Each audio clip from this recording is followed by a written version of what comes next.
All right. Okay, so I'll begin the order. I as chair of the board for planning to be here today. I appreciate and help with chair throughout here. Sure, yeah. Matters from the public, if anyone here, or I guess in this first, so I guess if you want to roll call. James Freeze, Ben Chambers, Present. Roy Stolzenberg, Jessica Hirsch-Fallon, Here. Alberic Correa-Plume, Luis Carazana, Chuck Proctor. Yes, I'm here. Sorry, I'd unmute myself. Michael Barnes, Christine Jacobs, Here. Davey Lacey, Bill Palmer, Taylor Jenkins, Tiffany Dubinsky, Here. Sarah Pennington, Richard Duran, Sandy Shackelford, Here. Lucinda Shannon, Gretchen Thomas, Present. Curtis Scarpinato, Here.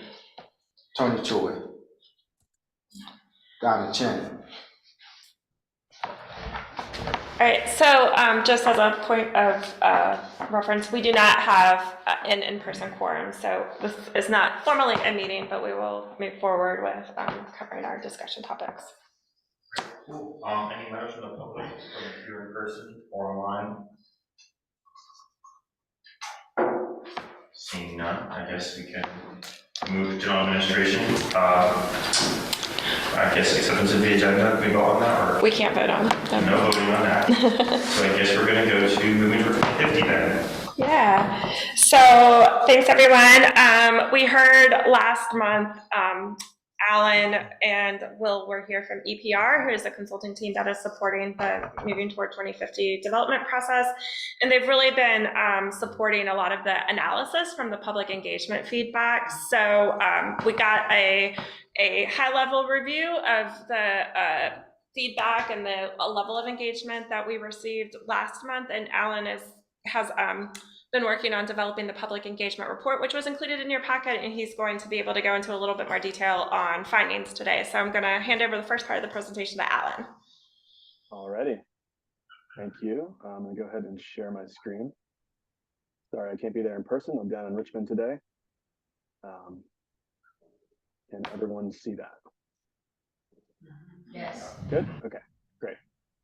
All right, so I'm going to be covering a couple of things today. So as Sandy mentioned, we completed the public engagement report for this effort, and you all should have a copy of it.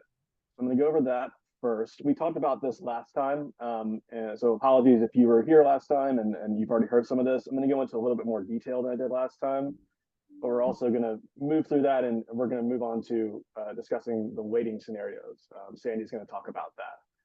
That's kind of the goal of this conversation. So I'm going to set up that conversation by talking through the engagement report, and then we'll move on to talking about the weighting scenarios.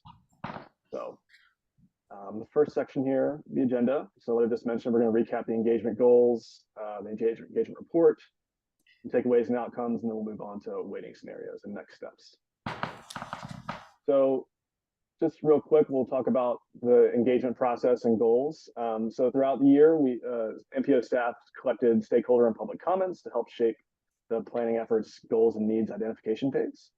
The goals were to set and prioritize the plan's goals, identify travel needs, and inform the travel need and project selection prioritization process.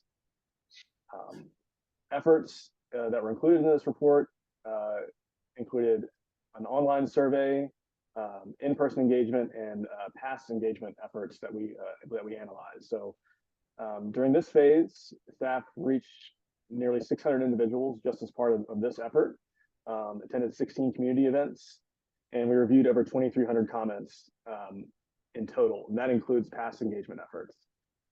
So we attended stakeholder meetings, we had a virtual public meeting, open house event, the online community survey through MetroQuest, public intercepts, CAC meetings, and then we looked at the Seville Plans Together survey, Albemarle County's 2044 Comprehensive Plan survey, and the Transit Vision Plan survey. Anything that was related to transit or transportation from those surveys, we pulled in and analyzed.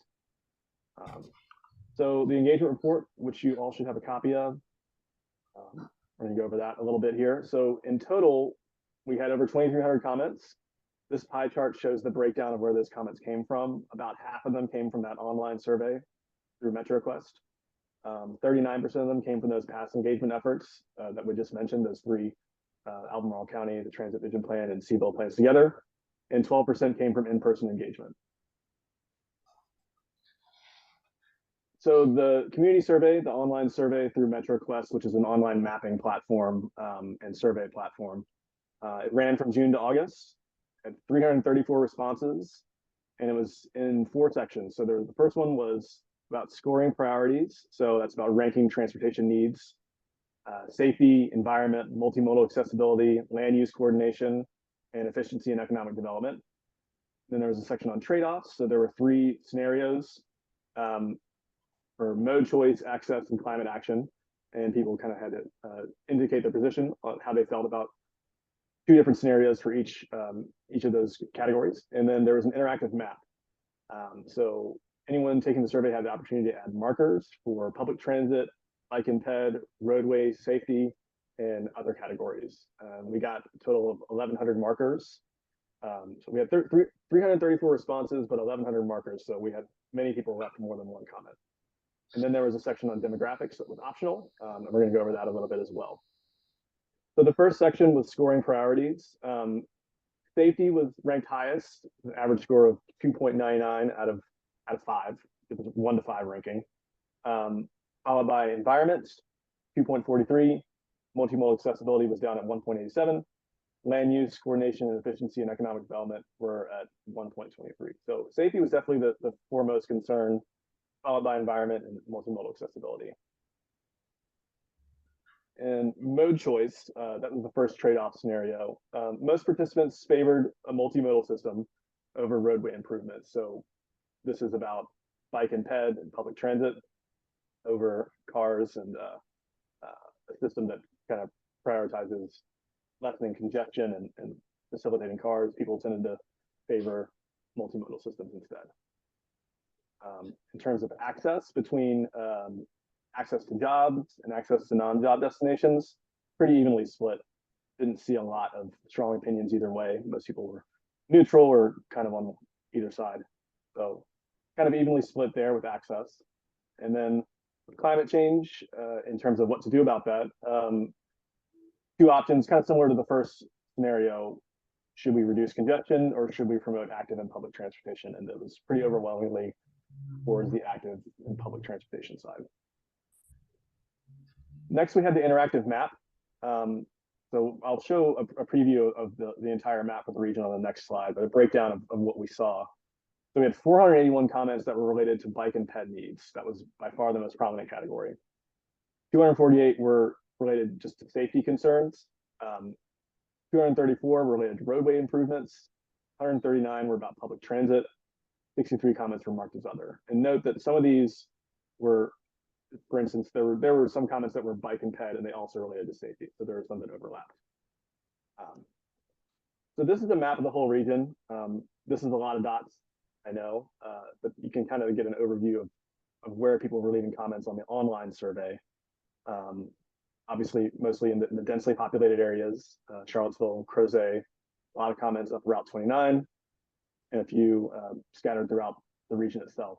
And one thing that we did that we can provide a link to is we made an interactive map that has all of these comments, including comments from other engagement efforts that we're going to go over later in this presentation, as well as a list of candidate projects from other planning efforts that people can go in and look for themselves. You can zoom in on particular areas and see where people left comments, see where there are potential projects already in the works or potentially in the works, and kind of prioritize from there. But we'll go over that a little bit later. Next, we're going to talk about demographics. I just want to be clear here that what I'm about to go over is just from the online survey.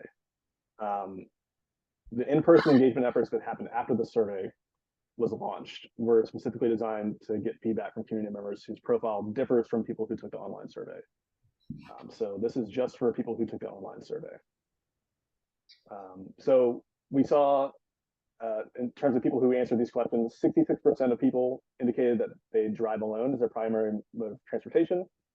Biking came in at 11%, walking or mobility assistant devices at 9%, carpooling at 7%. Most people answered this question. We only had 1% of people prefer not to answer this question. So this is pretty well represented. A lot of people who drive primarily, followed by people who bike, walk, and carpool. Next, we have race. So 77% of participants indicated that their race was white or Caucasian. That was the overwhelming majority. People who indicated their race is Black or African American, Asian or Asian American, multiple races or other represented 2%. Each represented 2% of people who answered this question. But we also had 14% of people not answer this question at all. So there's a big gray area there. 1% of survey participants identified as Hispanic or Latino. American Indian or Alaska Natives, Native Hawaiian or other Pacific Islanders represented 0% of survey participants. So we had almost no one who identified as those races. So the breakdown here, mostly white. In terms of comparison to the makeup of the region, according to a 2020 report from the TJPDC, 70% of the planning district's population identified as white. So that tracks here. But that report also shows 13% of the population in 2018 identified as Black or African American, 4% is Asian, 3% is Hispanic, other races representing about 6%. So in terms of the white population, it's in line with the region. Other races were not as well represented, but again, we have that 14% unknown there. So the engagement efforts that came after this were designed to target people that don't fall into this demographic. So that's the online survey breakdown of race. In terms of age, most people were over the age of 35, 28% were 35 to 44, 22% age 65 or older, 17% 45 to 54, 14% 55 to 64, and 4% 18 to 24. So skewing 35 and older, again, we had 11% of people not answer this question. In terms of income, this one, 52% of participants reported annual household incomes of at least $100,000. So skewed a bit high there, although we didn't ask how many people were in each household, so we're missing that information. 14% between 75,000 and 999,000, and 9% between 50,000 and 74,000. Only 6% reported annual household income below 50,000. But we also had 19% of people not answer this question. So there is a bit of an unknown there, but the numbers that we have here showing that 52% are reporting at least $100,000 annual income. And in terms of gender identity, 48% identifying as male, 42% as female, 1% identifying as gender non-conforming or non-binary, 8% preferring not to answer the question. So that was the breakdown of demographics for the online survey.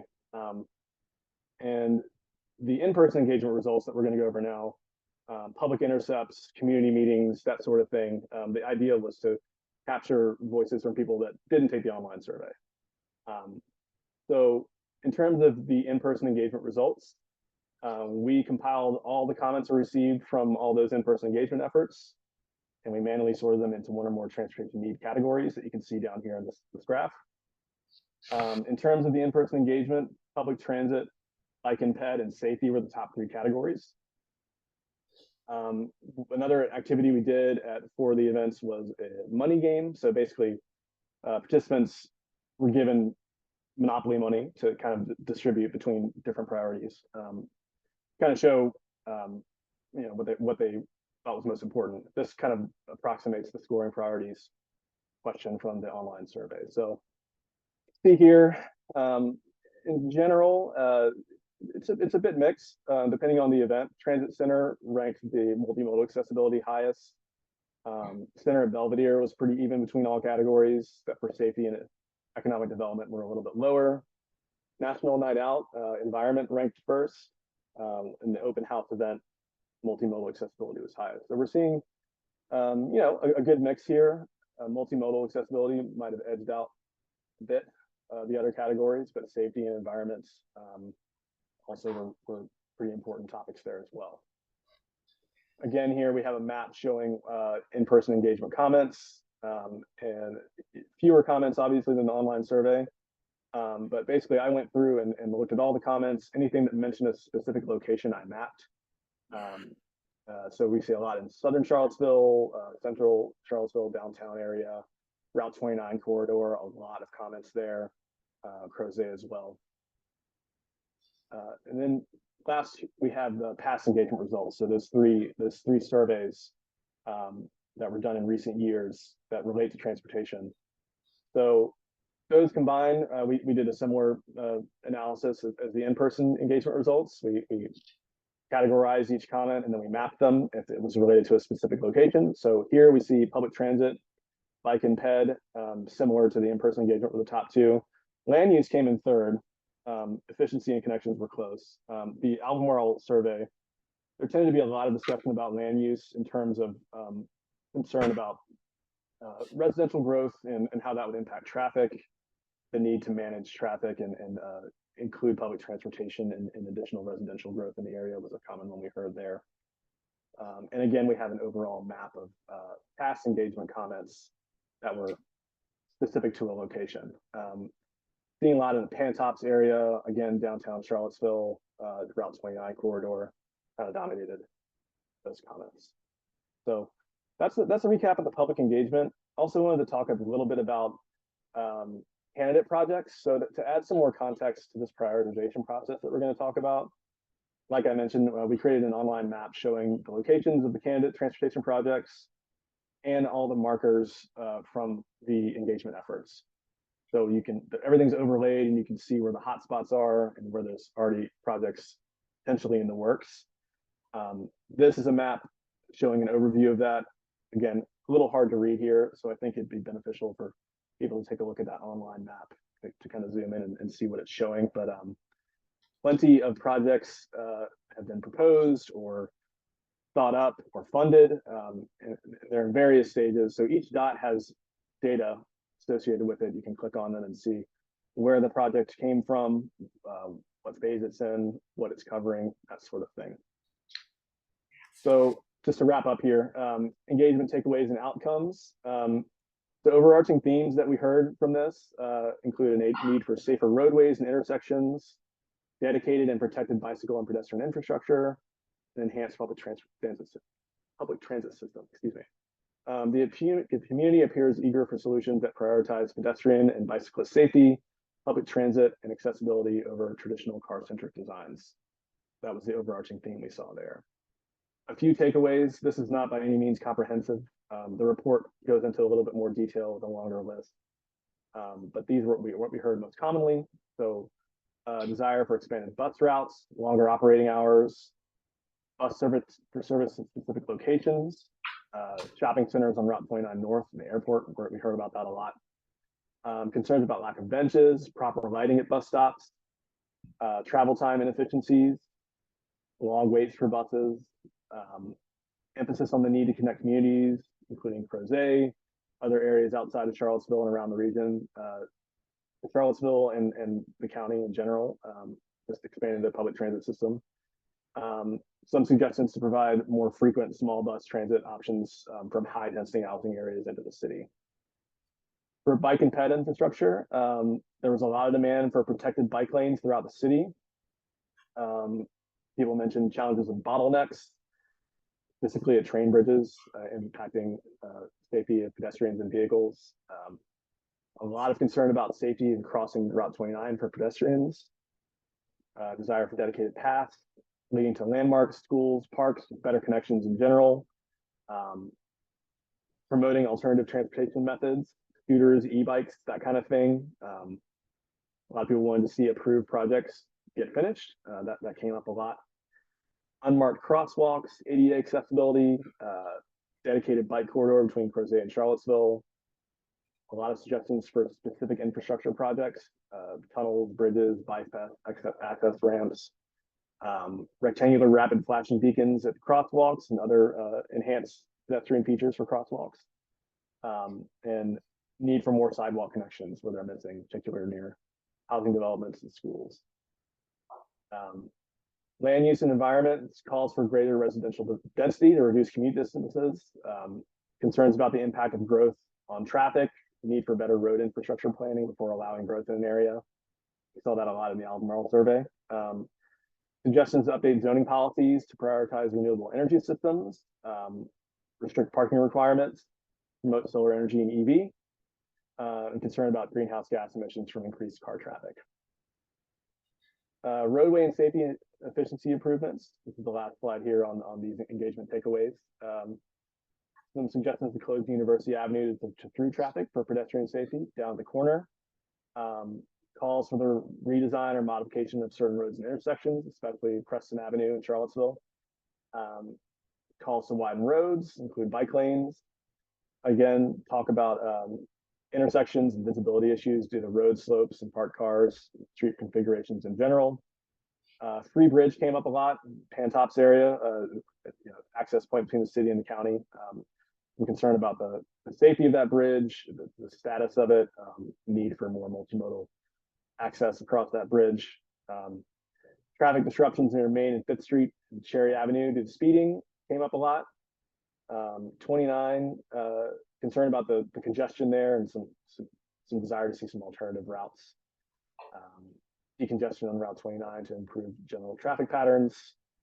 Slowing down traffic on roads where there's a lot of speeding, and there was a lot of support in general for traffic circles and roundabouts, the calming measure. So just to wrap up the engagement part here, so the outcomes of this engagement process, which we're about to talk about here, the weighting performance measures to identify travel needs, supporting prioritization of projects, directly influencing the selection of those projects, and forming alternatives for future project lists. So with that, I'm gonna hand it over to Sandy to talk about the weighting scenarios.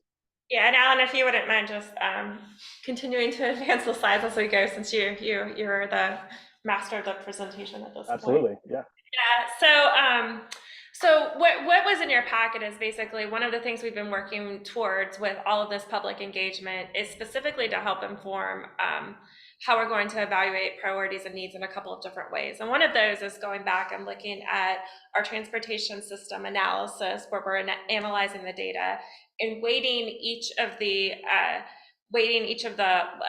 prioritization categories or our goals differently based on what the public engagement has indicated as a priority for us. So this is, again, I just want to emphasize, I don't think I can say this too often, just to make sure everybody in this room is clear that this is one type of evaluation that we're doing to help identify the priority needs. And then we're also going to be looking at sort of the, what we'll be looking into what all the comments are and, finding the alignment between what the data analysis tells us, what the comments tells us, and then overlapping those with what the candidate projects would potentially be able to do to address the needs that are identified. So in terms of the weighting scenarios for the actual data analysis, there were three general categories or general weighting schemas that were developed by the consultants that developed the prioritization process. So I think these are a good guideline to at least start the conversation. It doesn't mean that we have to choose any of these explicitly as they are, but I think it gives us a framework to start talking about what it is exactly that we want to prioritize. So we'll start by talking about the weighting scenarios, because that helps us look at it, or the weighting scenarios for the prioritization categories, because that helps us look at it a little bit bigger picture, and then we can talk about the specific metrics that are going to be evaluated under each of these prioritization categories. So the first category is accessibility focus. So this is really emphasizing or giving more priority to projects that are helping people get to where they want to go. And again, this does have a multimodal component to it. So we're looking at access along with different modes of transportation, not just car-centric access. So in all of these, safety was a very high priority for everybody. So we're keeping the safety score pretty level across all of these weighting scenarios. But the accessibility focus, the primary difference is that it's going to put very little weight on the efficiency and economic development score, which is really the one that's measuring the congestion impacts. although it does also measure the travel time reliability and the on-time performance for transit service operations as well. And it's putting a lot more emphasis on the multimodal accessibility and the land use factors. The balance scenario basically says all of these are priorities and we're going to weight all of them equally. And then the mobility focused one puts more emphasis on increasing the travel time reliability and less emphasis on the land use coordination pieces. So we're focusing more on how can we make the system more reliable and decrease congestion as a higher priority than the other scenarios. So I think it's pretty clear to me that, at least based on the public engagement, the public would seem to, if we were going to put these in front of the public and ask them to choose one, seems like the public feedback would most support the accessibility focused general schema. So I think that's probably a good place to start that conversation. And Alan, I keep trying to switch to the next slide. Can you switch to the next slide for me? Yep. Thank you. There we go.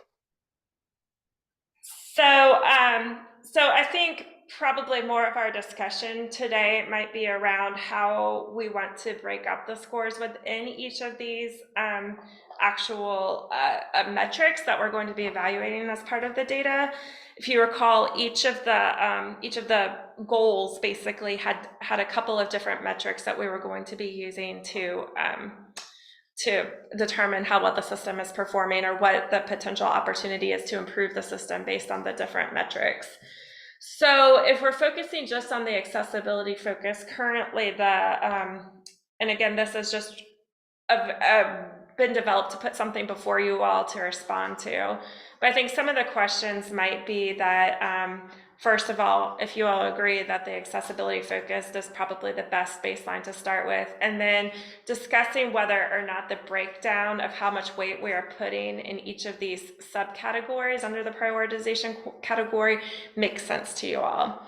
So a couple of questions specifically that I had is, do you want to weight the roadway improvements and the bicycle and pedestrian and transit improvements equally, or do you want to give more weight to one or the other? And then specifically for the metrics that have specific consideration for disadvantaged populations, do you want to give those additional weightings the same amount as we're giving to the non-disadvantaged population metrics, or is there a different score breakdown between the disadvantaged populations and the non-disadvantaged populations that you'd like to see us start with? So maybe that's a lot of information. So you might have questions for Alan, you might have questions on how this relates to the public feedback, or you might just have general responses. But really, I just want this to be open for discussion and initial feedback and responses. I have a question. Mm-hmm. Sandy, and this might be projecting, but it sounds like you said the public seems to be leaning towards the accessibility, and I know we don't want to prioritize our projects based on the funding streams, but would you say that the mobility focus is more closely aligned to where Smart Scale is going, with their recommendations taking weight off of land use and increasing the economic development? There is a higher focus. I don't remember the table breakdown. Hold on, let me look at the table. Chuck, if you can respond to that, you can jump in, but I have a table here I can look at. So Smart Scale, Smart Scale is basically going to it's going to basically sort of act like environmental is in this table. It's going to be applied to the other factor areas as a multiplier versus a separate factor that you would evaluate. You still evaluate it, but then you apply that as a multiplier to the other areas. So Alan, could you go back to the previous slide?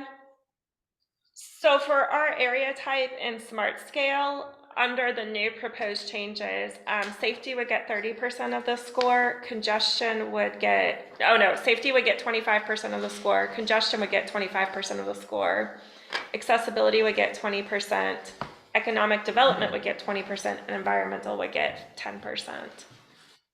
So it probably would be a little bit closer to the mobility focus. Right. And it sort of seems like the mobility focus is aimed at more roadway projects in general. Correct. It's sort of along with smart scales doing this route, but Salon will keep that longer than the current smart scale. So There'll be other, I was just kind of like trying to like frame this waiting scenario with what's currently happening at the state level. Mm-hmm. Thank you. Yeah. So that's another discussion, is what is the purpose of us prioritizing this? Is it to prioritize it to align with other funding programs, or is it to prioritize to genuinely find the priorities that are highest priority for our region and then match the funding streams after we know what the highest priorities are overall?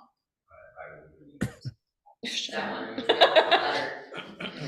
Didn't want to assume anything. I think I would also say the accessibility focus seems more in line with what the city's priorities tend to be. We tend to be looking for more bike ped and transit. Sure. And so putting more focus on roadway improvements isn't really aligning with what we're doing. Yeah. Yeah, I would say the county probably falls somewhere between accessibility focused and balanced. But given the public feedback we're hearing for the comprehensive plan update, I would say we feel safe going with accessibility focused as well. Sorry to be nitpicky, but mobility focused doesn't add up to 100% unless I'm mapping wrong. Yeah, it wasn't about Oh. So and it just seems like that might impact like the multimodal accessibility breakdown for those 4 component parts. Where would you want to put the 5% under the mobility focused? I don't care. I think we're leaning towards accessibility focus. I just wanted to point. Okay. if you want to have a discussion about mobility focus, we have 5 points we can assign to one of them. Can we see the breakdown? Yeah, can you go to the next slide, Alan?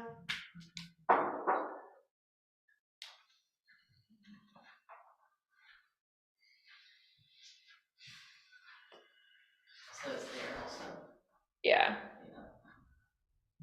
So what does the PAI stand for again? That is the potential for accessibility improvement. So that's that really complicated geospatial statistical And then analysis. PTI is travel improvement? Planning time index. So it's basically a measure of reliability. The travel time index is a measure of congestion. So what is the regular backup? And then planning time index is how variable that congestion or that travel time could be. Yeah.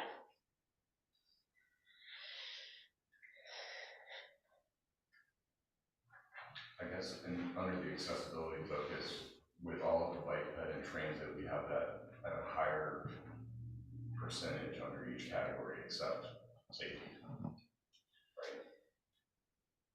I believe so.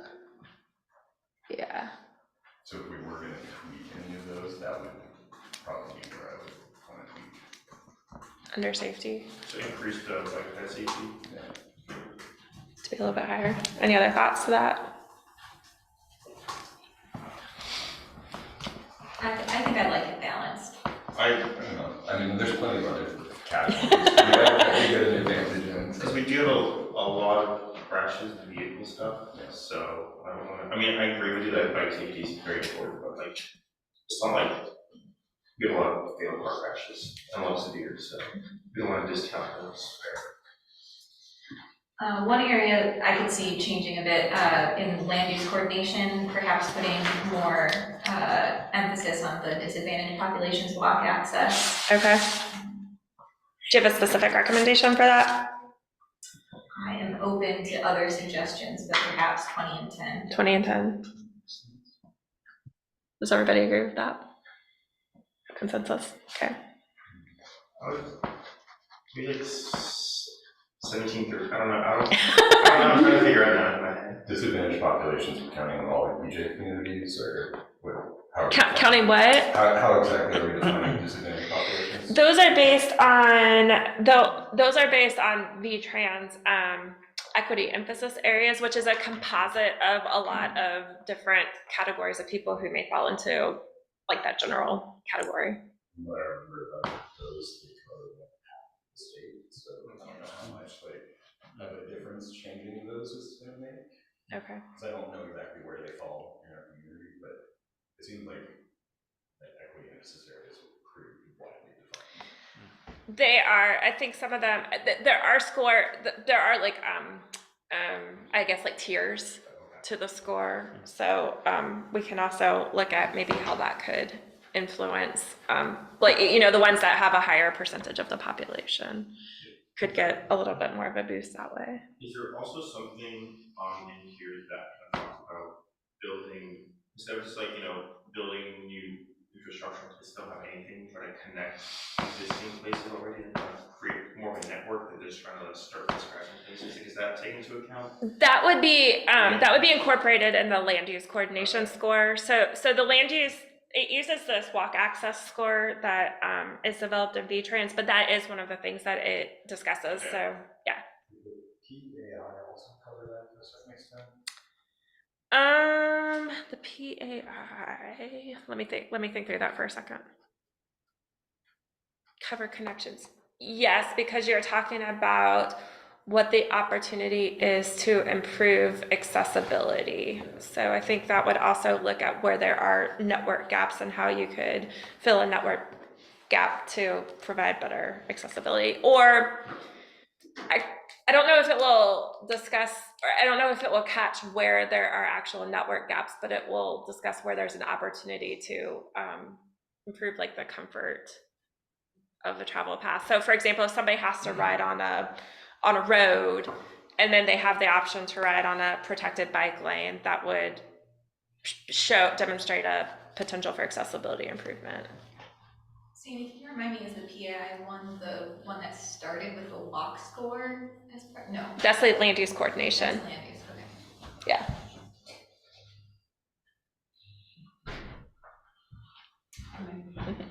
The PAI is the one that we have the blocks. Okay, yeah. Yeah. Yeah. Okay, so it sounds like, do you all want to discuss any of these other categories, the multimodal accessibility? Do you like that point distribution or that weighting distribution? Yeah, I think I'm comfortable with that. Okay. And then for the efficiency and economic development, there's slightly more emphasis on the transit on-time performance, but there are also 2 measures for the travel time. So, okay. Well, is there any other feedback that you all want to provide? Do you have any questions about the public? Oh, go ahead. Can you explain the difference between the two, travel time? Travel time index is basically measuring the level of congestion. And then the reliability is measuring how, like, like how consistent, like, yeah, basically if your trip is always going to take an extra 15 minutes during peak hour conditions, the planning time index is going to be low. Because it's consistent, yeah. Is that right, Will? Mm-hmm. Okay. Yeah. It's good to get validation sometimes. Yeah, you could have poor traffic conditions or congestion, but if it's really reliable, then, or the opposite, where the traffic's not too bad, but the reliability is pretty bad. The focus is trying to make it so you're not late to work more than like once or twice a year. Yeah. Okay. Do you all have any other questions or comments or maybe observations about the public engagement while Alan and Will are with us? Now that we're talking about this too, I just can't get away from them. Why would we care about the travel time index if we know that a trip's going to take the same amount of time every time we plan for that? Because it does measure whether or not there is whether or not the road is has the capacity to support the traffic volumes. So it's like a measure of the performance. Is that accurate? Yeah, well, like example, we're doing a transportation plan in Blacksburg. Yeah. And, some of the traffic the level of service was pretty good. It wasn't too bad. But 81, there are accidents on there fairly frequently. And whenever there's a backup or lane closure, then everything backs out onto the parallel networks and just the whole system shuts down essentially. So part of the reliability is trying to figure out also what variables are in play here that are causing those issues. Like on 64 and Freebridge, if there's an accident on 64, forget Pantop, like Pantops just gets completely overwhelmed. So what's happening here that's causing that reliability issue? So it's a little bit less about focusing on the congestion mitigation, and more trying to determine what variables are happening here that are causing these reliability issues. That's going to show up with travel time reliability. Yeah. Should we be weighting that the same as travel time index? I think, Chuck, do you want to, not to put you on the spot, do you have any thoughts on that? What was the question? Okay. Should we be weighting travel time index measuring congestion to the same weight as travel time reliability? Or is one more important than the other? I mean, they both can be important. Like Will was saying, the reliability is it consistent? Travel time is just how bad is it? So you're measuring really two different things. If it's consistent and it's consistently bad, then we can fix the bad, but we don't necessarily want to change the reliability. If it's bad and the reliability is all over the place, then that's a lot bigger issue to deal with.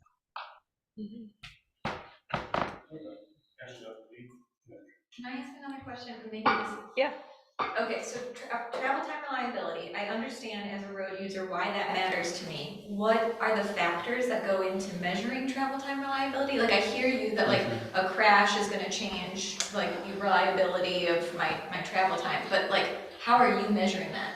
Yeah, that might be, I hate to cop out, that might be more a check question, because we pull that data from VTrans, because VTrans has kind of made this shift where it's not, to use the words of OIPI, it's not a state plan as much anymore as it is a tool and a source of information. So they really want all of us to use their data sets when we're doing our analysis. So not to cop out on it, but we really are pulling from the data that's in VTrans of how they measure travel time reliability. And I know Jatinder told me how they measured it before, but I don't have it fresh in my mind. Do you know how that's evaluated, Chuck, offhand? Not off the top of my head. I mean, we'll talk to it. They look at how it varies over time for the reliability, and as long as it's within a certain range, then it's deemed reliable. If it's outside of that range quite a lot, then it's deemed unreliable. But it's got to do with, like he said, it could be a crash on 64, but it doesn't necessarily, it could be, you have to look at each segment of road separately or each corridor separately, because the variables could change. Like something the issues at the intersections on Pantops could basically back traffic out on 64. And it's how can we solve those problems? Is that what you're asking, Jessica? Or are you asking more like what is the data that's used to evaluate it? Yeah, I am asking for data. I'm trying to figure. I think I'll stop there. Okay. I mean, I will tell you a lot of it's got to do with some of it's got to do with our actual ability to count traffic, but a lot of it's got to do with, because everybody has cell phones and even cars have connections to the internet, it's actually measuring how quickly those vehicles travel the network, and not individually, but as a group, and it can show where those hotspots are. And that's where it's getting those numbers from. It looks at that because they're going to be data you're going to get for every day, year in, year out. So you can measure that information. I mean, that's how the hot lanes and all these things in Northern Virginia work too. They do speed congestion based on that same data. They're looking at it in real time. So we're just looking at it for this as a snapshot for this, but they're publishing it and updating it continually on how it's changing over time. Yeah, I was gonna jump in there right before Chuck did I remember Nick Donahue, and Chuck, I remember we were in this room when he gave presentations on this, like as soon as they were starting to kind of take this new approach on VTrans, but he kept holding up his phone. That was his prop he would have. He said, we have this, and we use this information to track kind of how long it takes to get through areas. So I'm imagining with the reliability, I'm assuming they're using that streetlight and other data sets and bring that in. But the exact thresholds, I don't know about. No, that's helpful, thanks to both of you. Yeah. Right. Any other comments either on the public engagement, anything that surprised you, or on the waiting? Great.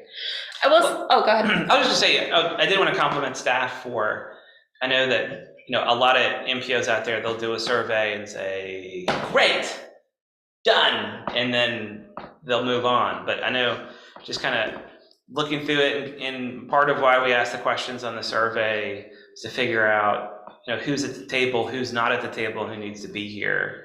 And I think looking at that, and staff really made a point to go out and do public intercepts and go out and talk to the Charlottesville Housing Authority, attend their meetings, and really get out there. So I know a lot of effort's been made on staff side of really trying to get out there and get that representative sample and make sure that they include as many people as possible, when a lot of places would just kind of move on and say, well done. And so staff has really been committed to that.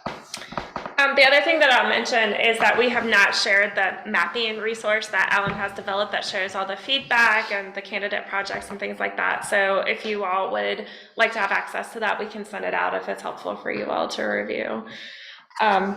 Or just be able to reference if needed. But thank you, Alan. You're welcome to stick around, but it sounds like we're good on the long-range transportation plan for now.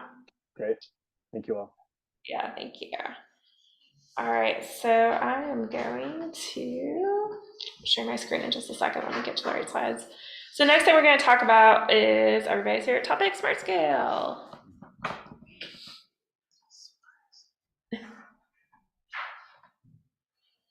Let me share my screen. Okay, so the first thing I want to do today is, you all had indicated that there may be some interest in developing some recommendations for a position for the policy board. So we can talk about whether that is something you all want to move forward on, but the first thing I want to do is just go through what was discussed at the most recent CTB meeting and discuss those changes. So the first thing I want to mention is that one of the updates to what was previously developed is the types of projects that would be eligible for the high priority project definition. And so there were two additional project types that were added. This is the transit transfer station and new bridges. So this doesn't have to be a vehicular bridge, it could be a bike ped bridge, but there's some additional, those were the two project types that were added.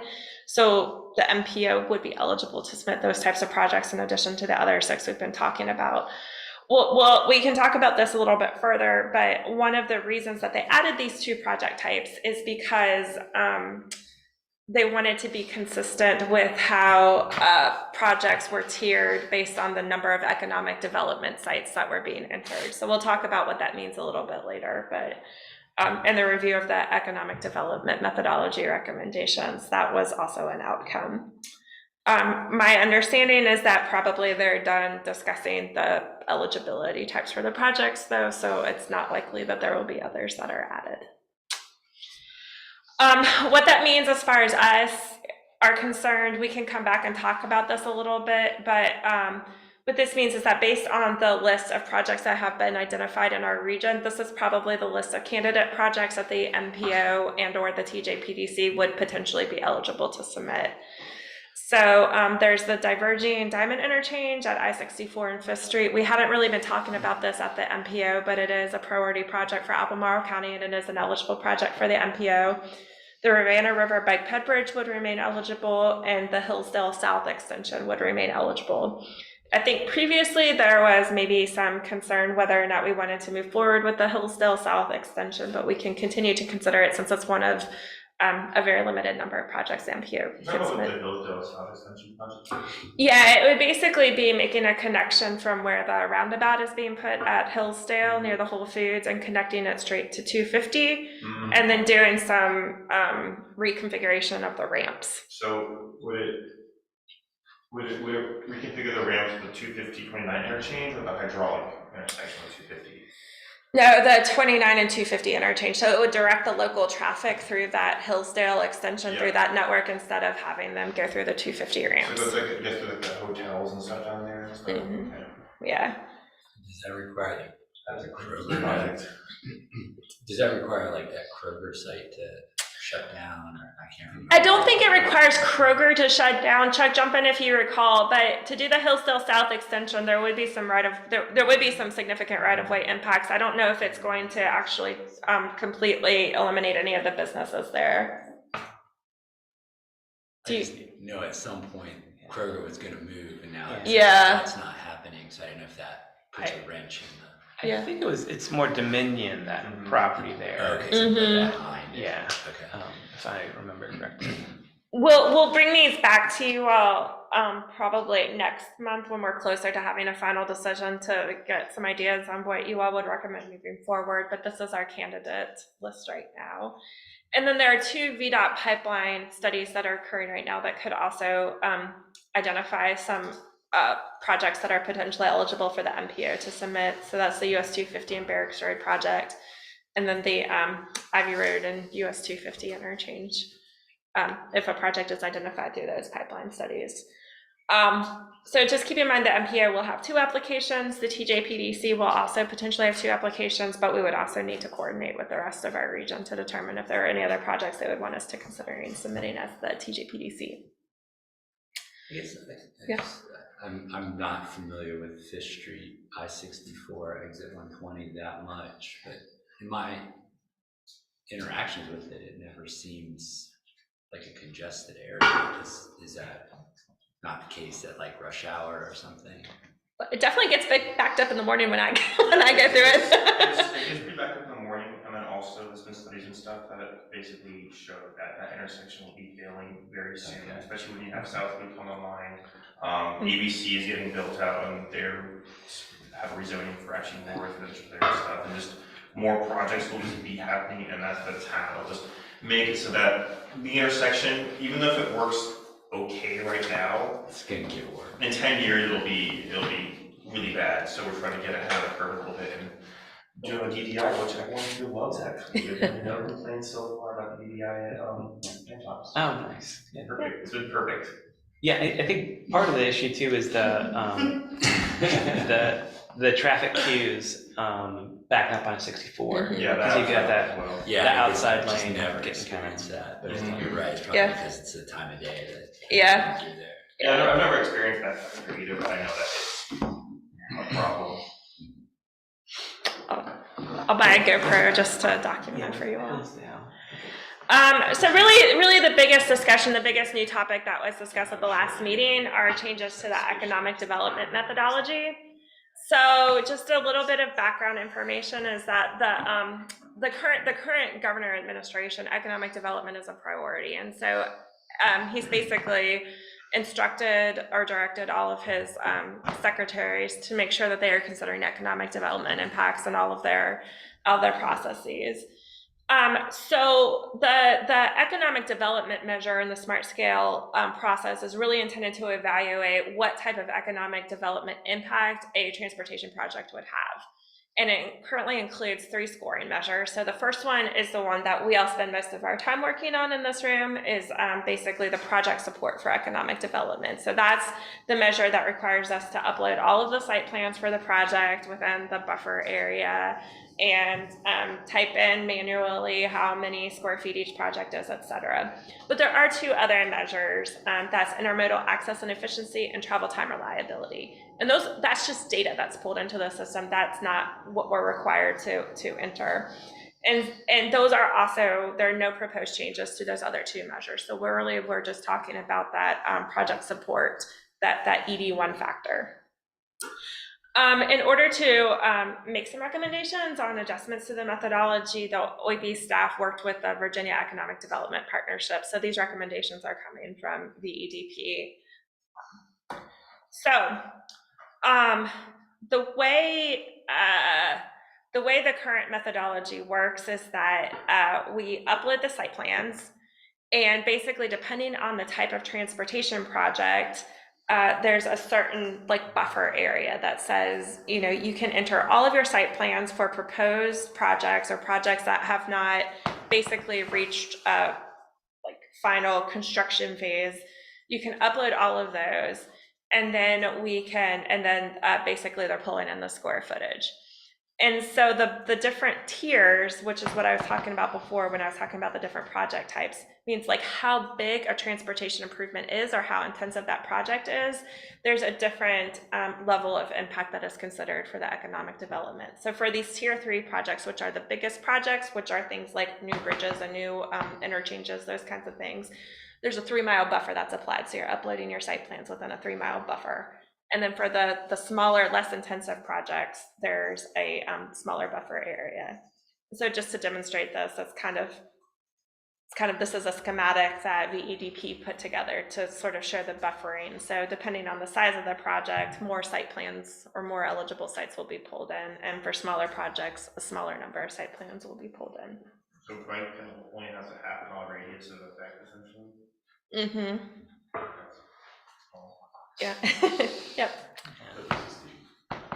That was what it was previously. I didn't catch what the change was. They are not proposing changes to the buffer areas. So what is the change to ED1? The change is the actual methodology. So yeah, we haven't gotten there yet. This is just background information. All right.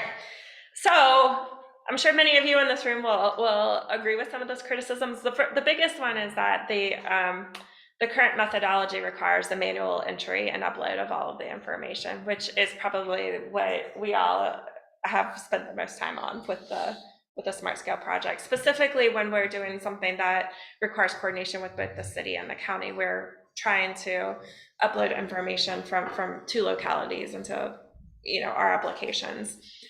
But from the state perspective, from the feedback they heard from the Virginia Economic Development Partnership, is that this also doesn't actually reflect metrics that are important to them when they're talking about the economic development potential for a site. And so specifically, the way that the economic development score is functioning, it doesn't address industries that they prioritize as far as adding to the gross state product. It doesn't address the actual economic impacts that VEDP is concerned about, like job creation or capital investment. Capital investment is important because it also increases tax revenues. And then it doesn't consider the market demand of the site.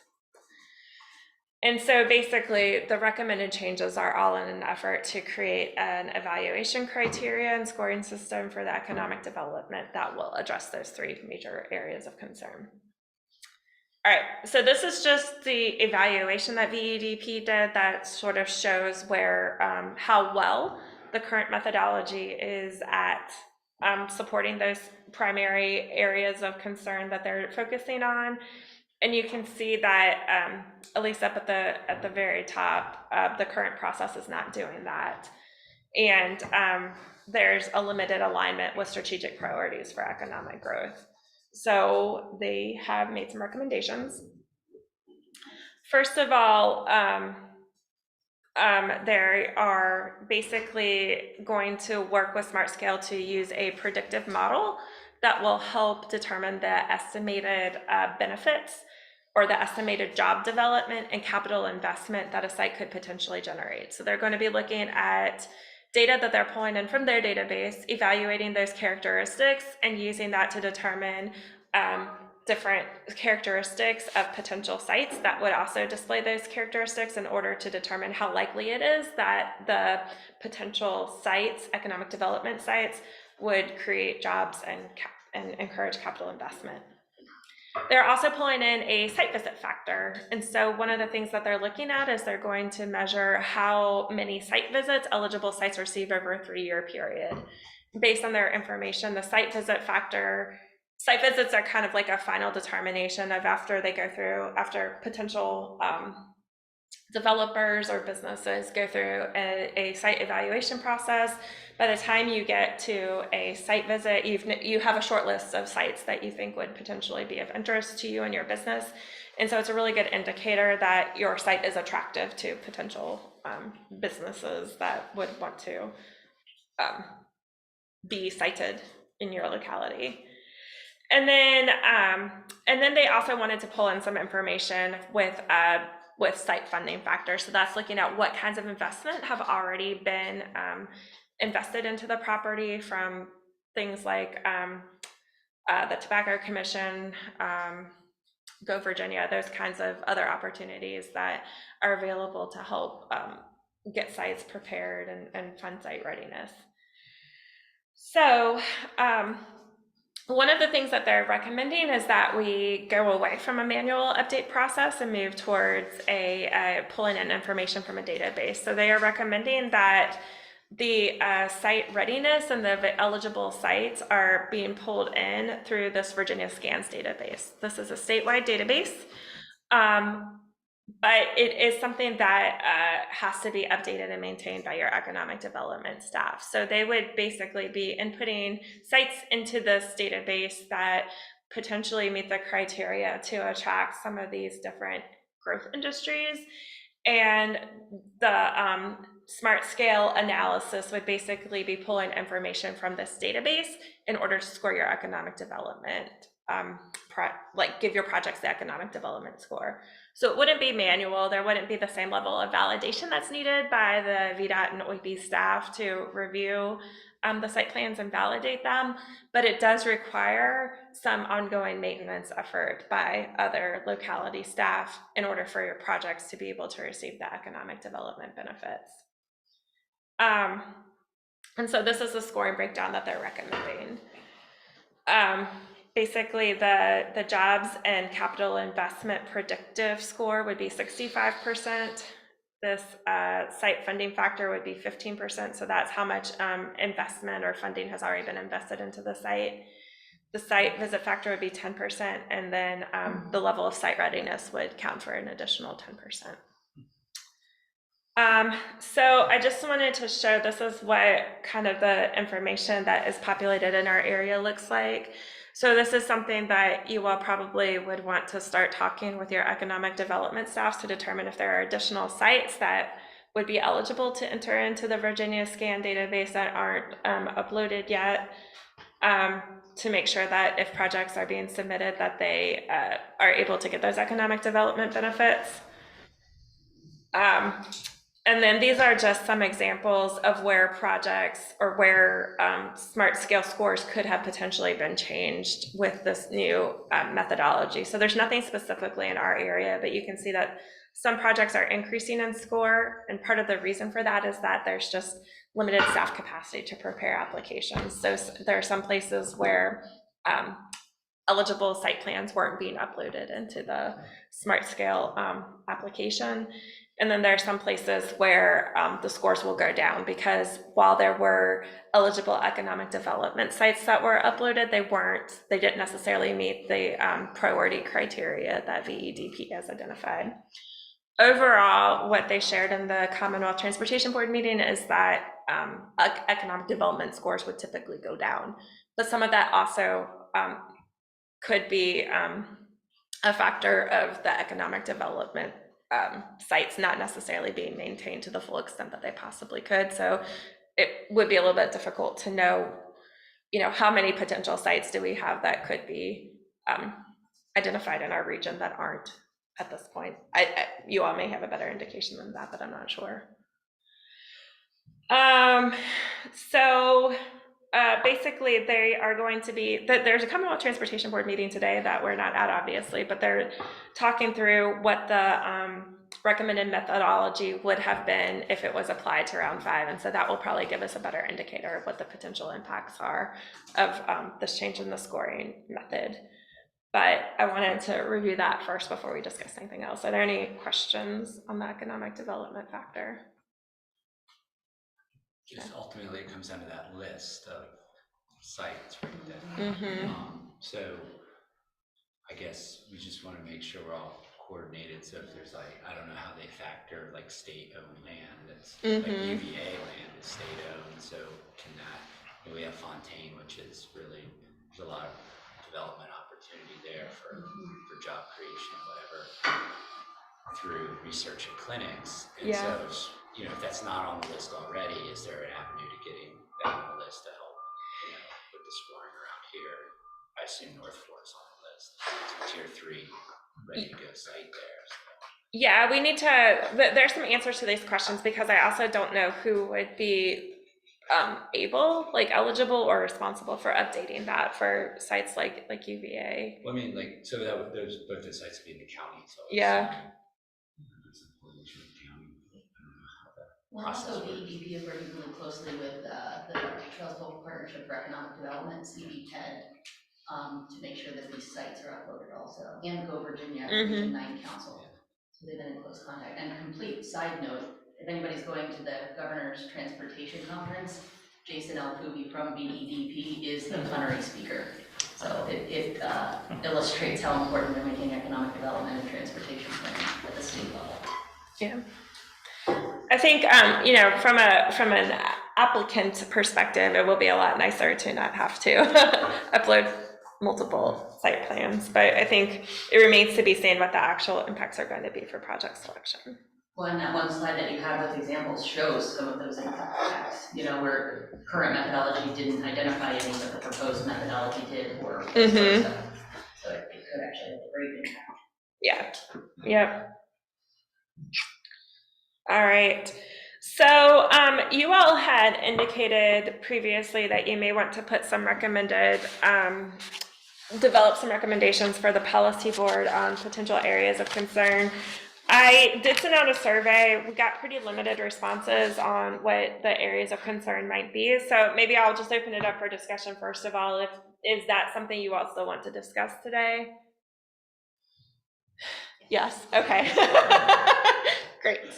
Well, we'll use the survey responses as a guide, but feel free to add additional impact. I did print out, because I have a dashboard here, it doesn't show the full questions, so I did print out the questions, so we would have those to review. So the first question was about reducing the application cap. So you can see that there was a little bit of discrepancy between whether or not we overall supported that one or not. Do you all want to discuss that one? Oh. Well, that's because I only shared my PowerPoint.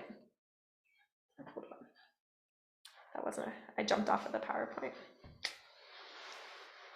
So, okay, there we go. All right. So, so there was a little bit of discrepancy, 2 to 1, agreed with the reduction in the application numbers. One person disagreed, but any? How many people took this? 3. Literally 2 to 1. Yeah, it was 2 to 1. The second, I'll just go through the findings and then we can go back and talk about it. So the second question about ensuring application readiness, everybody agreed that that was appropriate to make the changes to require all of the information to be updated. There's a lot of discrepancy over this question about addressing the project cost overruns and what impact that might have on project selection and the consensus scenario from the CTB. There seemed to be a little bit more disagreement with this question 4 about using future congestion conditions versus current congestion conditions to evaluate the congestion impacts. Everybody disagreed on the proposed change to limit the high priority projects eligibility. It's across the board on, let's see, on the adjustments to the scoring steps, so changing the way that the high priority program funds are allocated. That was a little bit all over the board as far as initial feedback. And then there was a little bit of a mixture on the changes to the land use coordination score, so removing that as a standalone score and changing it instead to a basically multiplier. And then the last question, there was broad disagreement on how the points should be reallocated if land use becomes a multiplier instead of a standalone scoring measure. So maybe these two might be good places to start, since there's agreement among everybody who took the surveys.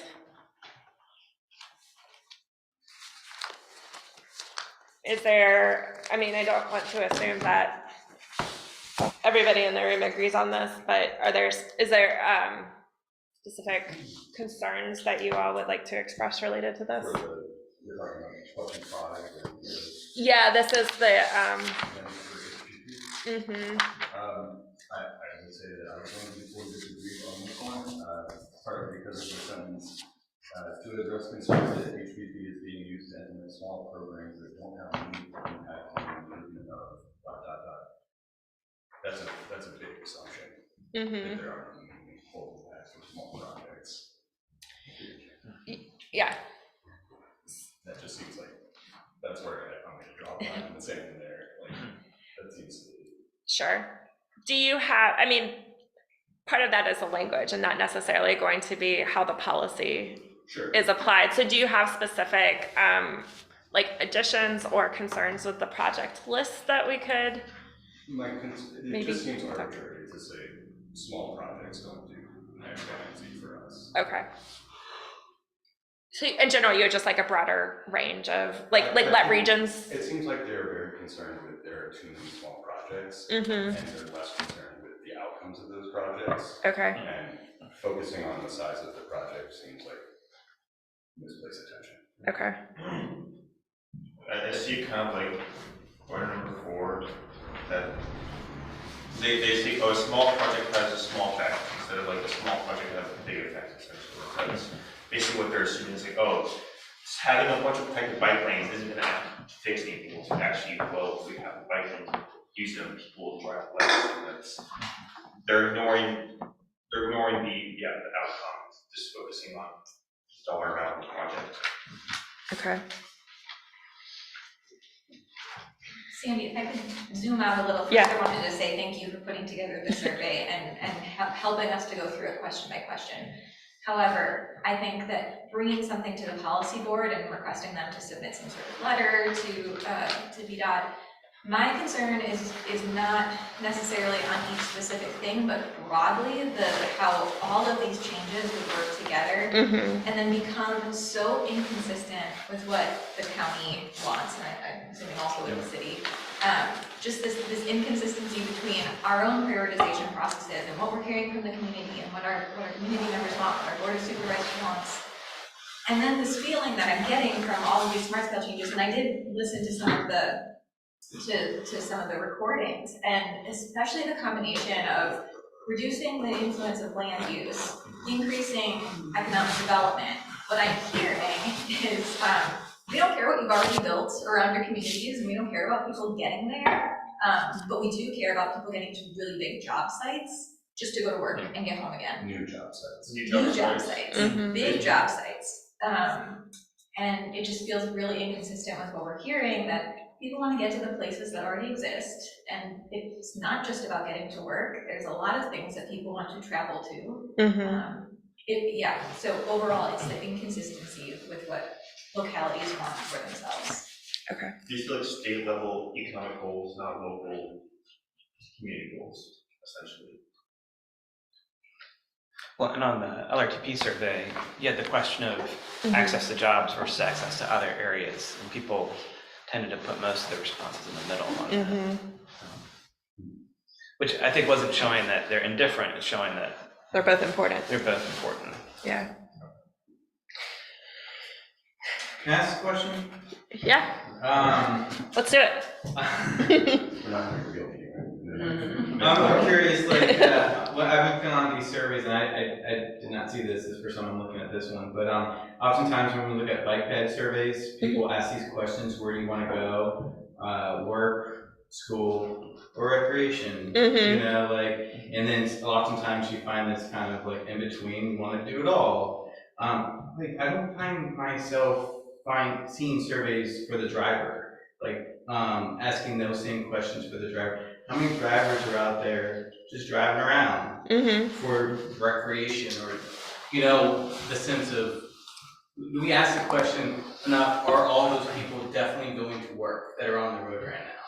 That was actually kind of a discussion they had, I think in July at the CTV meeting, where they talked about was the difference between a car recreation trip and a bicycle recreation trip, for example. So that was a fairly interesting discussion of where you draw the line between whether like a park is a destination versus, you know, if you drive a car to a park to get your bike out and drive it, that would be considered a non-recreational trip based on the discussion that you're having. But if you ride your bike to the park and then you ride around the trail at the park, it's like the recreation is the whole trip. So there are some distinctions that people are making that maybe is a discussion they're having more broadly at the state level, what they consider recreation versus what they consider a transportation function of the network. Yeah. So would your suggestion then, Jessica, be to focus more like just on the high level and not necessarily comment on the specific recommendations, or is it like a combination of those two? I think it's a combination. I do want to paint a bigger picture, at least for our Okay. board of supervisors. I think focusing on the discrepancy between reducing land use impact versus economic development impact is important. Yeah. If I had to like concede a point, I understand VDOT's limitations in staffing to be able to help with so many applications. So I understand the need to reduce the number of applications that we submit. I just really want to emphasize it to our elected officials that this is going to really change how quickly we can move on things.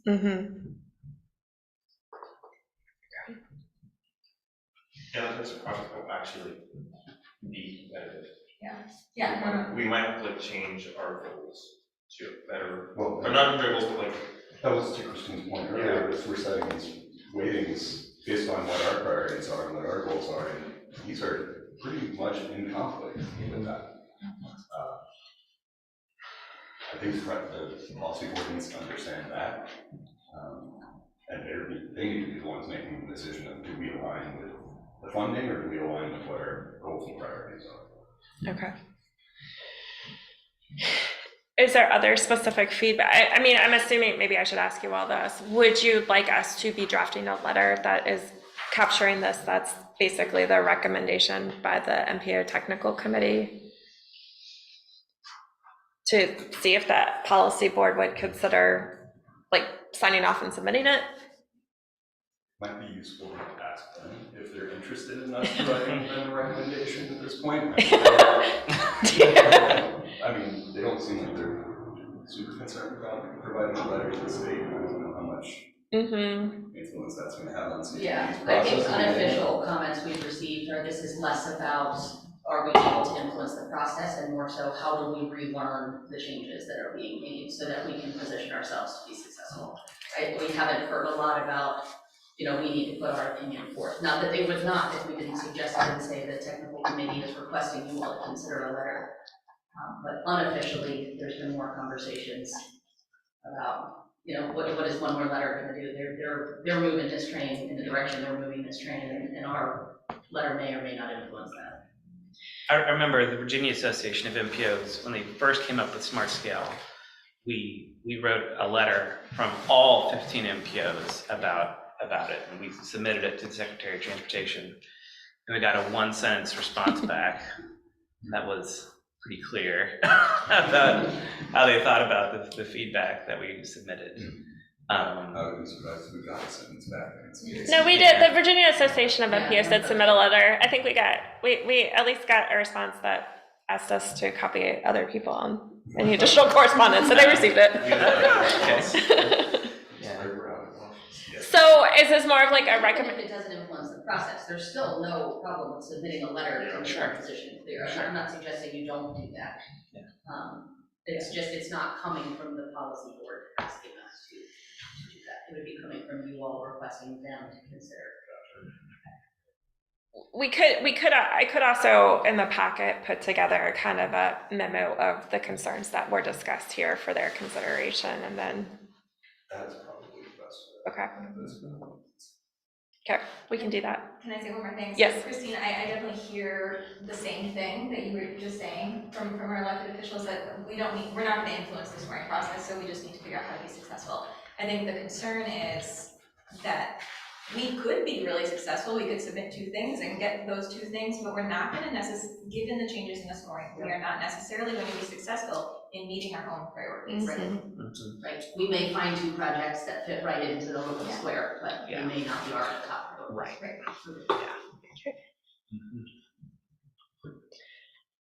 Are there other specific changes you want to discuss? It sounds like the biggest concerns are over the types of projects and then the land use scoring. Is that accurate? I have a question for number 5. Okay. For new capacity highway, does that mean widening, or what is like that language? It could be adding a lane. It could also be like, yeah. Okay. And then managed lanes, exactly what is that? That would be like an HOT, like a high occupancy vehicle or high occupancy toll lane, something like like Skyway Transit is like tram or like rail. something, yeah. Okay. So not BRT then, or BRT now. BRT could be is the. I guess if the lane's designated, Okay. it's a dedicated lane. So at least like painted on, at least like Something I something. think the Colson would qualify. Okay. I would also have Sandy, we did send a survey and we got limited response to that, but we also don't have a forum here, so it might be worth an email out to the full committee and say, any further comments or any further feedback, please send it along so it can be incorporated, because we've got quite a few missing. Yeah. Okay. So I think the feedback I've heard is that the changes are not consistent with the locally identified priorities that we've heard across a range of engagement efforts. That the focus on the new smart scale process is looking at new job sites, not existing destinations, and the land use impacts are important local priorities compared to the economic development impacts that are state priorities. And then it's also going to limit the ability of locality staff to move forward on their locally identified priorities. Does that capture it? Is there any other feedback you all want to provide? Okay. All right, I think that's it for that then. And then the last thing we're going to talk about today is we're going to talk a little bit about TAZs. So I think, Chuck, are you good to give some background information and I'll get the slides up and you can go through them? Does that work? Yeah, that sounds good. Okay. Give me just a second. All right, thanks, Will. Let's see.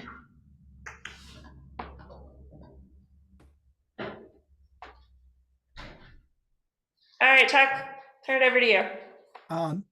Yeah, okay, the travel demand model is what we use to review where the problem areas are. From a traffic standpoint, it doesn't really look at bike and pedestrian, or it does transit a little bit, but mostly automobile. And it basically, like this map here from the last model run from the last LRTP, the red areas are where we're seeing the biggest, where we figure that the biggest impacts are going to be that we need to try to address with our LRTP. That being said, most of our projects that we look at are small, like intersection improvements and sidewalk bike ped projects, and those actually don't change anything in this model, unless you're going to add capacity to a corridor, it's not really going to change most of these colors, or it's just going to move the problem somewhere else. So basically that's it in a nutshell. We typically don't use this for anything else other than to develop the long range plan and to identify where those needs are. So that's the gist of what we do with the model that we work. It's federal regulations that once a model is developed, that the MPO has to maintain it in perpetuity. So in the past, we've used it and updated it. A lot of times, some of the long range plans, we actually just looked at the previous one and then we updated the LRTP based on the previous model runs. We didn't actually update the model at the time. So it's just a matter of the process and maintaining the model. The model basically looks at the census data to pull social economic development areas in the region, and those are assigned to what's classified as a TAZ zone or a traffic analysis zone. And then the basically model routes traffic from each zone to each other zone and to external stations. And then from that, it'll basically generate volumes on particular segments of roadway in the model. And that's what generates that first map that we saw. These are the TAZ zones currently for the model area. When we built this model, we were expecting that the MPO would grow and include Fluvanna and Louisa, part of Fluvanna and Louisa, and part of Greene County, which they changed the rules for what would be eligible, and those basically went away. So we're not going to change the model this time. We are actually going through an update of the model, but it's not going to be ready in time enough for us to use it for the current LRTP. So we're going to use the existing model to and update the census data to a more current year, and then use that to show where the current needs are and the future needs are based on for the traffic patterns that we have in this region.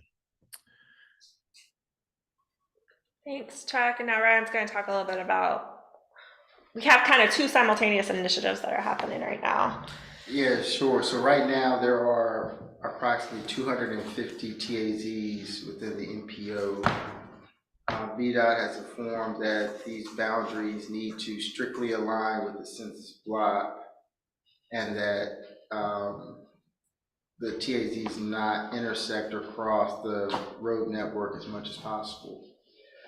So staff has been revising the TAZs to those standards. We're about 25% complete.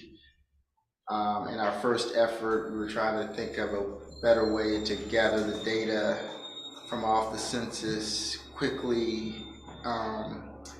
So we went from about 250 TAZs to 60, sent that to VDOT, and they said that will not work. So anyway, with that said, we have to include, we're looking for the road projects to include Berkmar Drive extension. And there might be one or two other projects that they need to add.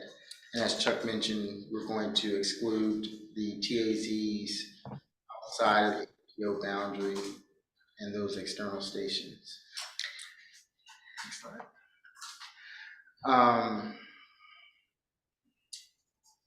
Let's see. So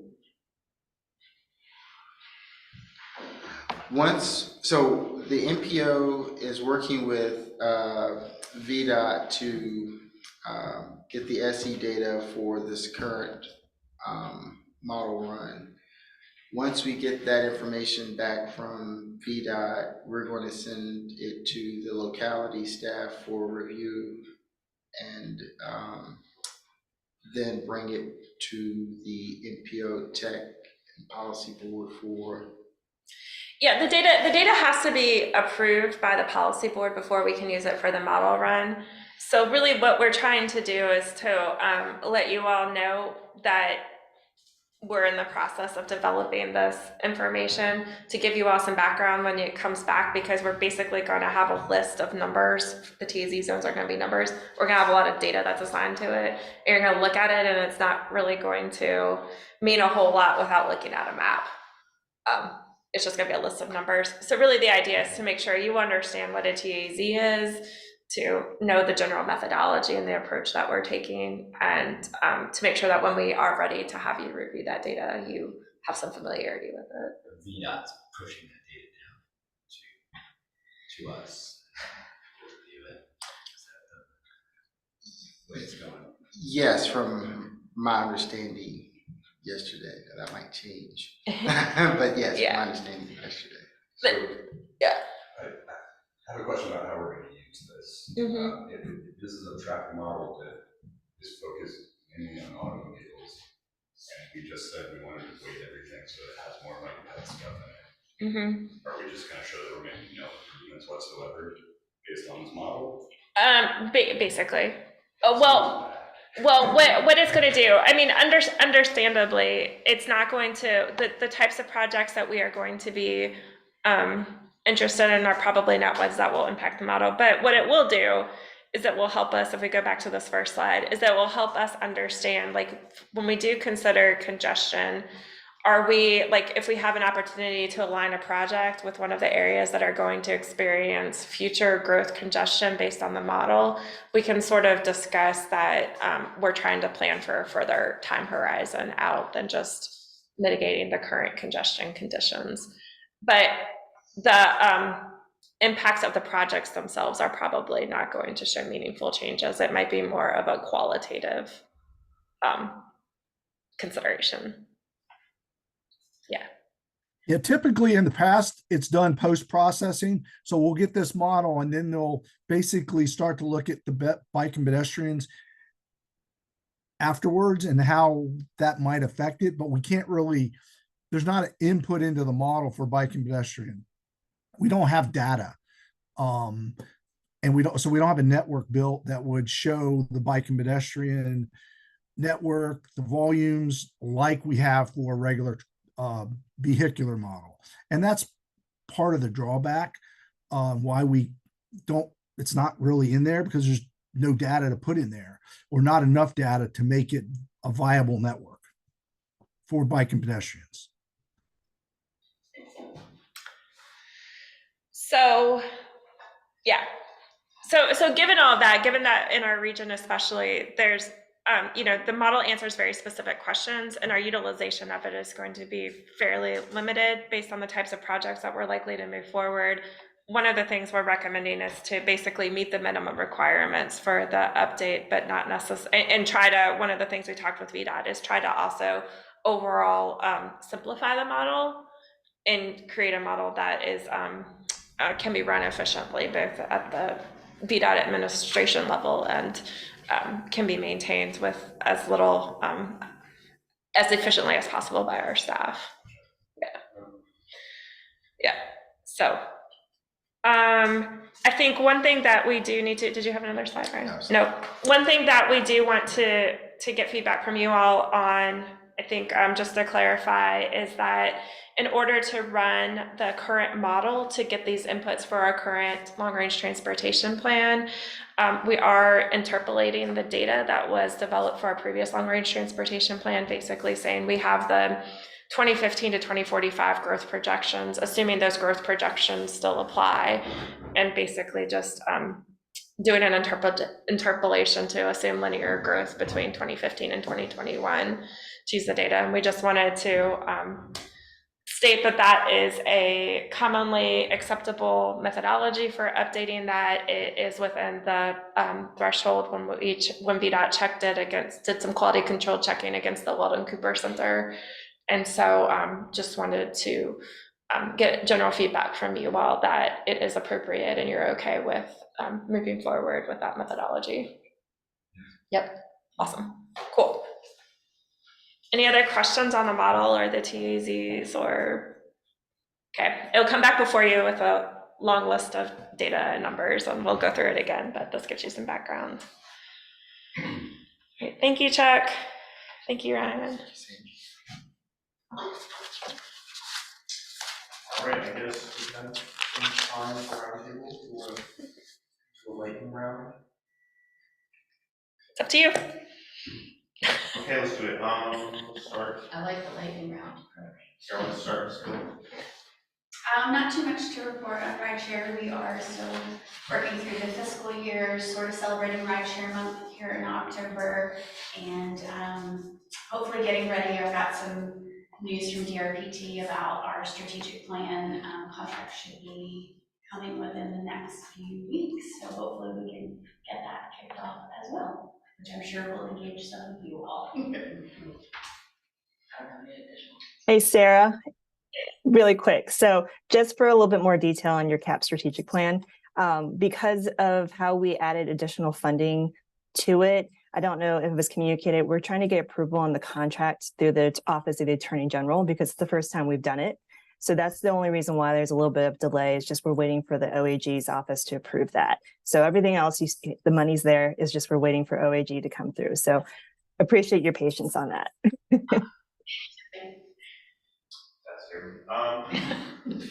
For the county, we have our transportation CAC meeting tonight, so that'll be fun. And our priority process is we got feedback from the board about 2 weeks ago, so now we have to go back and kind of go through our processes and update stuff. It's the main stuff. City is now a member of NACO, that's the National Association of State Transportation Officials. We're hoping to use that to sort of learn and bring in some more updates to our standards and design guidelines. CAT is still doing its alternative fuel study. We're currently in discussions with a few other transit agencies who've gone through a similar transition, sort of learning what kind of decisions they made and why they made them. We're hoping to bring that information to council and our stakeholders so that it can be felt in their decision. We're still working on CAT's TSP, the Transit Strategic Plan. We're currently working through draft service recommendations, and we will be interviewing operators, I believe, on Friday. There should be a second round of public engagement next month to look at those service recommendations. We are working on scoping restriping plan for West Main and doing a little bit of discussion with David Cook in the VDOT bike ped office about maybe getting some help with Fifth Street as well. Tommy is working on our our bike parking inventory and really figuring out how to measure demand for long-term and short-term parking on that. And our ADA transition plan has evaluated all the sidewalks and right-of-way in the city. We're now in the process of evaluating all of our buildings and bus stops. And once we have all of that information, we will be moving into the prioritization process for that. Just be not ready with you, are you? Actually, I was only going to add one thing. The county will be kicking off its microtransit service at the end of this month. There will be a kickoff event, but look to county communications for that because I don't have any more details. But it is going to be even better than we initially thought, with the ability to not only travel within the 2 microtransit service areas, but to also travel between them. So you don't necessarily have to connect to fixed route to get from Dantos to North 29. Where's the best place to find information on that service? If I want to use it. Good question. Let me share that info with Sandy, and she can send it out to the crew. Bill? Yeah, I was gonna say, I don't have any updates for VA. Just for your updates, so I don't see anything else to add. Curtis, do you want to give an update on the Safe Streets and Roads for All? Sure. We are currently trying to schedule a regional safety summit. It looks like it'll either be the second full week of December or in January, but as of now, that is not the schedule. We're just comparing calendars. So keep an eye out. We'll let you all know when we have information. You'll be here? Or no, probably city space. Yeah, cool. And then our online friends. DRPT, any updates as well? Yes, good morning, almost afternoon. So first of all, within the week, we should be sending out to all of our MPOs updated DRPT representation letters. It's obviously we have not updated since Taylor Jenkins is no longer with us, but you will be receiving updated letters, and we will make an effort to be more present so you don't have quorum issues. I did not realize that you didn't have quorum today, so I would have made the effort if that was the case. Besides that, this week we are hosting our coordinated human service plan meetings that started on Monday through about Wednesday. Actually, I believe that you all might have attended the one that was on Monday. But there's information in my agency update. The main thing I want to note is that this is sort of additional points for if you're planning to apply for any Section 5310 funding for the fiscal year 2025 cycle. Also, we did an update that is related to our Chisholm plan that includes a story map version of the plan. So it provides more information on regional population, transit data, and it's a little bit more interactive about kind of human service coverage throughout the Commonwealth. So I do encourage you all to take the link in the agency update and look at that. The last couple items I'll mention is that we did open up earlier this month our mid-cycle grant opportunity for our transit ridership incentive program. The CTB did take action to approve additional eligible project categories. So typically trip had only had regional connectivity, as well as the zero fare or low income program. We now have 2 additional categories. One is under public safety, as well as passenger amenities. So we are currently entertaining applications for that mid-cycle grant opportunity. It will be closing call of business October 24th. And then we will also have our regular cycle in our FY25 timeframe. The last thing I'll mention is that from any of our grantees as well as MPOs, you may have received correspondence about our new grants administration platform that's going to be rolling out December 1st. We are going to be hosting 2 webinars to kind of get all of our grantees acquainted with the new webinar, our web grants platform. The first one will be on Monday, October 30th at 10 a.m. And then the second will be Tuesday, October 31st at 2 p.m. So there's 2 opportunities. I believe the recordings will also be made available if you aren't there, but we do encourage everyone to get acquainted because it is a very big departure from Olga, which some would say is a good thing. So any questions about the new platform, anything, please feel free to reach out to me or any of your DRPT representatives. But as a note, as we make that transition December 1st, we are going to be placing a hold on any reimbursements or contract activities starting November 1st or November 15th through December 1st. So if there are any pending reimbursements, please get that in before as early as you can so that we make sure it's processed before we start that transition. And I believe that's all I have for my update. Thank you so much. Online, anyone else online? VDOT? Chuck, what's online right now? Do you have any updates, Chuck? Yes, we are making our rounds with the localities, kicking off smart scale and identifying, presenting the PSI locations and some recommendations for projects they may want to consider. I know we met with Albemarle in Charlottesville, met with Green yesterday. But we're making rounds around the district. So those will be coming out. And then we're going to follow up probably next month with the localities to see if they've identified which projects they might want to consider so we could start working on them.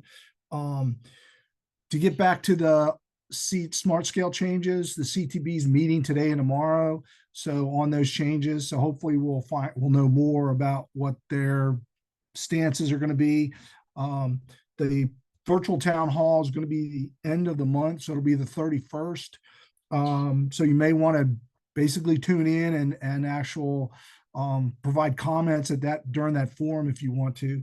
And then they're going to be taking action in December on those all the changes that they're proposing. So hopefully we'll know more in the next 2 weeks about what's going to be approved in December. And that's pretty much all I have right now. Great. Anyone else online? I guess we can move on to matters from the public. Is there anyone else that would like to say anything? Yes, I'd like to make a short comment, if I may.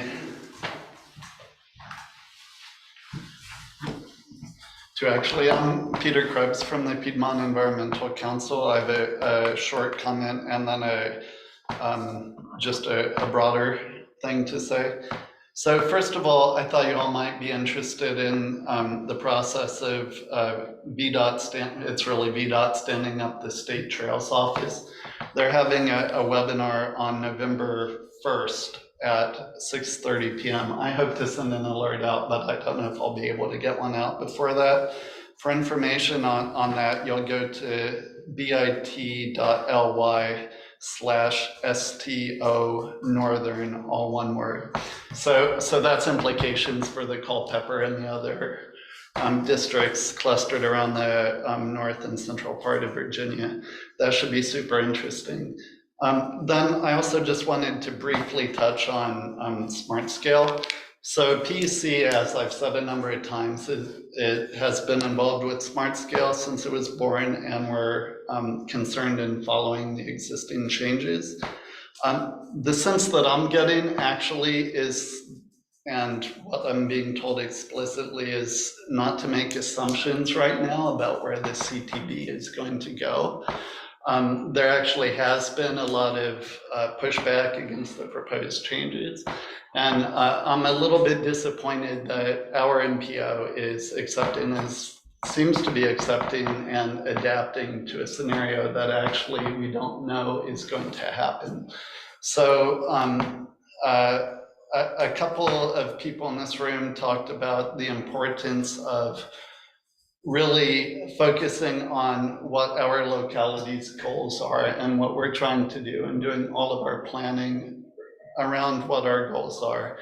And as we talk to the CTB, which is what they're there for, I myself sent comments to Captain Byers, speaking about how the proposed changes are not necessarily in line or helpful with what we're trying to do as a locality, both in terms of process and setting ourselves up well to work together, but also the types of projects and land use. I'll say as an aside that to focus on congestion or getting people to greenfield sites is land use. So we shouldn't pretend that this is de-emphasizing land use. This is taking a different look at how transportation interacts with land use. And this is coming from an administration that certainly will not be here for the lifespan of the current CTB, and definitely will not be here for the lifespan of the LRTP, as we pointed out. So there's sort of two levels. There's like, let's think about how smart scale can be made better. Chuck did a great job of pointing out the exact dates of when actual decisions will take place. And then also be sure to, as we as a community plan our transportation future, focus on what our goals as a community are, and do the best we can to pull resources from federal sources, state sources, and everything we can find. So thank you, everyone. Thank you. Anyone else online? Final thoughts or views? Anything? Okay, I guess we can get a motion to adjourn then. Get a motion, or do we just, there's no meeting? Meeting adjourned, unofficial meeting adjourned. Thanks, everyone. Thank you so much.